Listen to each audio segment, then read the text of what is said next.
Нека се потопи в наследството на Беар Грилс. Човекът срещу дивото. Вече с нови снимачен екипи оцеляващ. Люси и Веско. Вижте как двамата преминават през много трудности и оцеляват дивата пустошна Кайлъка тиря скалите.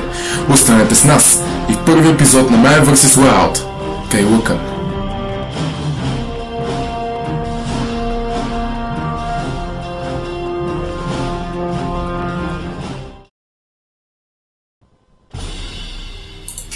Спуснахме се с хеликоптер около вече разрушената парашютна кула и тръгнахме към нашата цел – да намерим цивилизация.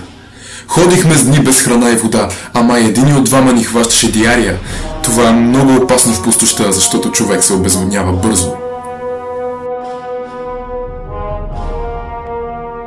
По пътя намерихме голяма страшна костенурка нинджа, която не беше нито голяма, нито страшна, нито нинджа, но пък беше костенурка. Беше много симпатична, но когато я попитахме за вода и храна, тя просто се прибра в корубата си. Бяхме принудени да продължим напред. Вече на предела си, готови да се откажем и да помолим снимачния екип да сподели от барбекюто, спасението се появи на хоризонта. Нямаме време, трябва да тръгваме. Хайде. Снимачния екип. О, спри! Намерих едно животно. Полуживотно, полурастение. Нарича се Чиос чипсус. И това растение съдържа много протеини, обаче е опасно. Много трябва да внимаваме. Чиос чипсус е много опасен подвид орангутан. Със силната си отрова може да ви убие за под 7,2 секунди, но е богат на протеини. Ето. Това е протеинче.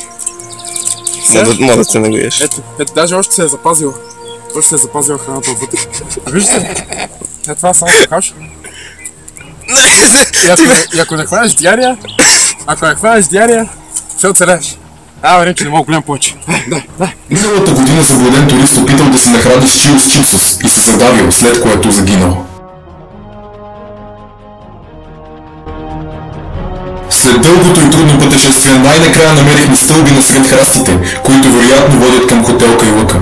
Беше трудно, но не непостижимо. Това, което най-много ми впечатли, е, че си помислих, че всъщност костенурката ще ни предложи храна и вода.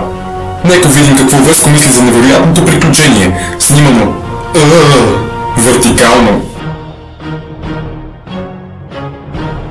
Може да си ходим? Дали мога да си ходим? Да. Да, Веско не се кишим. Ма е готина, че как леко става.